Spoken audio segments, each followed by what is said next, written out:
साथ संगत जी, प्यार से कहना धन निरंकार जी। आज यहाँ पे आप सबके दर्शन करके जहाँ बहुत ही खुशी तो मिल ही रही है, साथ में जो आपका जज्बा कि किस तरह अभी आप सबके अभी तक भी पंक्तियों में दर्शन ही होते जा रहे थे कि ये जो निरंकार के प्रति, सत्संग के प्रति, और तब से ही 6 बजे से ही सब इतने आके ये सत्संग के लिए इकट्ठे यहाँ जहाँ हुए हैं, तो सार में बात की जाए तो सिर्फ निरंकार ज्ञान की ही बात आज जो भी हमने सुनी है, और जो भी मिशन के अंदर ये जो भावनाएं, ये सिर्फ आज की बात नहीं, ये तो युगों युगों से चल रही है। क्योंकि जहाँ पर ये कर्म और ज्ञान की बात आती है, जहाँ ये हम जानते हैं कि जो हम मुंह से शब्द बोल रहे हैं उनको अपने जीवन में तो हमने कर्म रूप में ढालना ही है, क्योंकि हर एक इंसान वैसा ही होना चाहेगा कि वो जो बोलता है करता भी वही है। और ये नेगेटिव तरह नहीं कि मुंह से तो बोला ही कि मैं खराब बात कर रहा हूँ, एकदम कौड़ी बात कर रहा हूँ और हमारा कर्म भी कौड़ा हो रहा है, इस तरफ नहीं जाना। पर भक्तों की ज़िंदगियों को एक सामने उदाहरण रखते हुए, संतों को जीवन को देखते हुए कि किस तरह समझाया गया है कि एक अपने मन से, कर्म से, बोलों से एक सार एक जैसा होना है। जैसे हमने समागम पे कुछ साल पहले वो कवि दरबार में भी सुना था, जो ज्ञान कर्म में ढल जाए तो जीवन का श्रृंगार बने, कि किस तरह ये जो एक पक्षी के जैसे 2 पंख होते हैं, तो एक पंख के द्वारा तो वो पक्षी उड़ नहीं सकता, तो वो जो बैलेंस है ज्ञान कर्म का, जो वचन और कर्म का, वो हमें बैलेंस जीवन में हर पल इसको मेंटेन करके ही चलना है, नहीं तो ये हमारी उड़ान सफल नहीं होगी। अभी जैसे हमने उदाहरण में भी काफ़ी महापुरुष जब स्पीच बोल रहे थे कि आज ईस्टर के दिन का उन्होंने लेकर कि क्राइस्ट जी ने हमको क्या समझाया था कि किस तरह हम एक तो हर एक से प्यार करें, किस तरह वो चाहे हमारा पड़ोसी हो, चाहे वो और हमारे किसी तरह से भी अपने आप से शुरू करते हुए अब ये स्प्रेड करें प्यार को। और साथ ही साथ उन्होंने जो बहुत इम्पॉर्टेंट बात कही थी कि नो गॉड यू वर्शिप, कि हम संसार में एक तरह अपनी वर्शिप, अपनी बंदगी, अपने ये जो भी भक्ति का जो देते हैं कि चाहे वो कर्म कांड रूप में, रिचुअल्स के रूप में करते हैं, वो सब तब तक मुबारक नहीं जब तक असली गॉड को नहीं पहचानेंगे। कि एक बार when we know God then only we can worship God in true sense, कि जब तक अपना असली जो रूप है, ये परमात्मा, ये अविनाशी, ये इसका असल रूप जब तक ना पता हो, तब तक इसकी सही मायने में बंदगी भी नहीं शुरू हो सकती। जैसे अभी पिछले हफ्ते रामनवमी का भी समय आया और हम सब ने वो जन्मदिन के रूप में राम जी का मनाया तो सही, पर अंदर एक विश्लेषण करना है कि क्या हम सिर्फ ये उत्सव की तरह, ये खुशहाली की तरह कर रहे हैं, या सच में हम राम जी के बोले हुए बोलों को अपनी ज़िंदगी में उतार भी रहे हैं,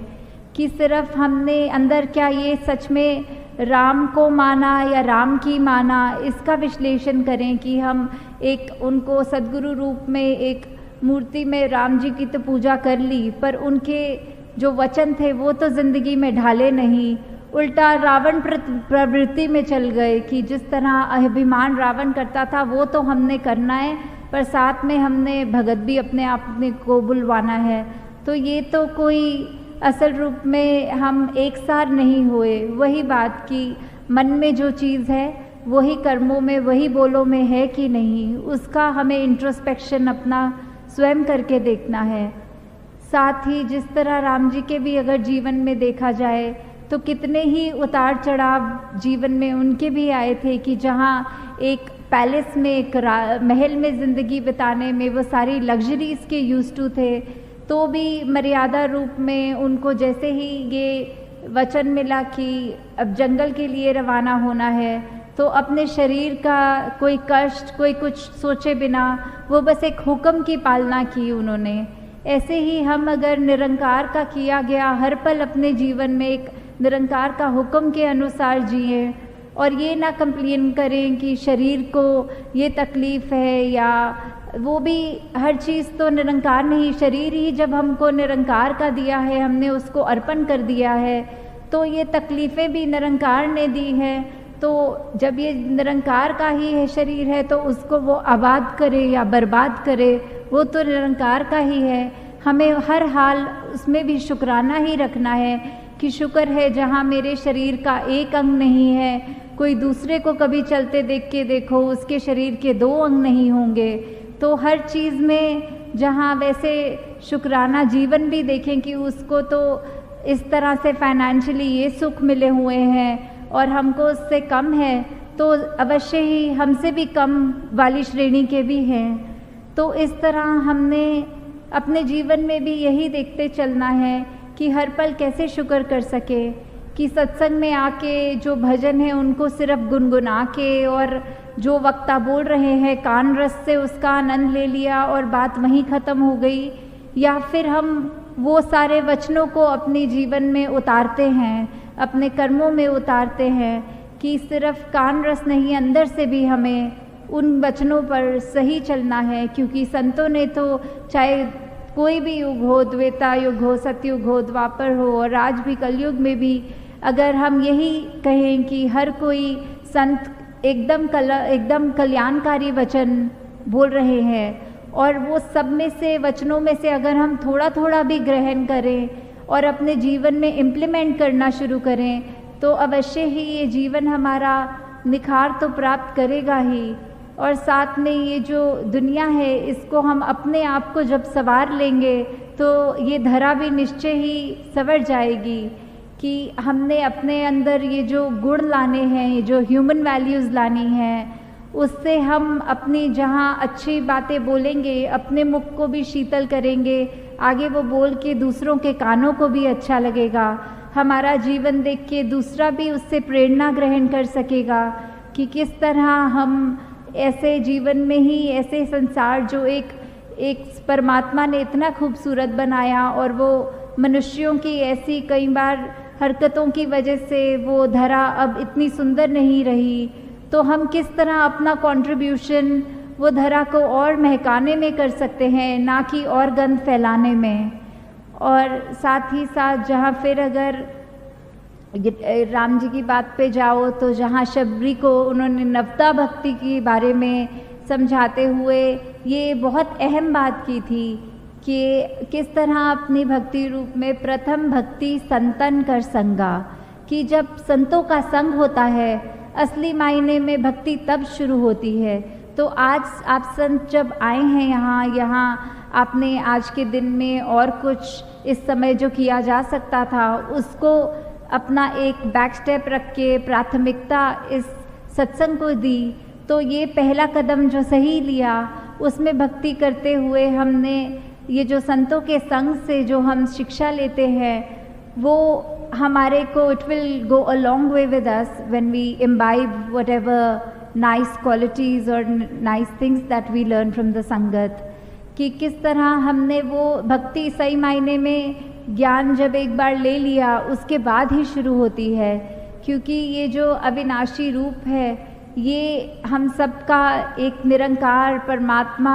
गॉड अल्लाह किसी भी नाम से हम बुलाते हैं, है तो वही बात कि वो हमारे अंश हम उसी का है। कि एक अगर H2O की बात करें, वाटर की बात करें, तो उसको कोई पानी बुलाए, कोई नीर बुलाए, कोई कुछ और नाम से बुलाए, पर होता तो वो एक ही प्रॉपर्टी है। वैसे ही ये जो निरंकार है हमारे अंग संग उसी तरह है, हमारे अंदर उसी तरह है और हम उसी निरंकार की अंश हैं। जैसे गीता में भी है कि एक कोई भी हज़ारों लाखों लकड़ियाँ वो उनके अंदर वो आग का पोटेंशियल है कि जैसे ही आग लगे वो सब लाखों वो लकड़ियाँ जल सकती हैं। वैसे ही हमारे अगर ये जो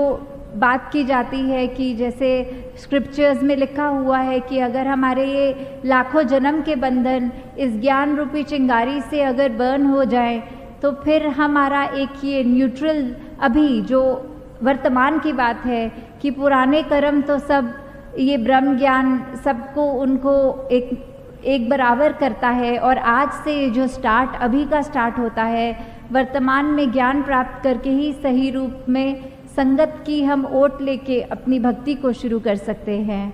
तो दासी की घड़ी पे नज़र जा रही है और बाकी अपने मन के भाव दासी अगली सत्संग में आपसे शेयर कर लेगी। और जिस तरह अभी आपने सुना भी कि परसों मास मैरिजेस का रूप है और 24 अप्रैल को जहां मानव एकता दिवस है वहां रक्तदान शिविर भी हैं, तो वहाँ पे भी पूरी संगत ने भरपूर अपना योगदान देना है कि किस तरह हम जहाँ इस धरती में रहते हैं, ये जो हम ये ना सोचते हुए कि हमारा जो खून है वो कितनों के और काम आएगा, बस अपना ये सेल्फलेस एक्ट की तरह ये सेवा भाव में ये अपने खून को भी उस तरह अर्पण करना है। साथ संगत जी प्यार से कहना, धन निरंकार जी।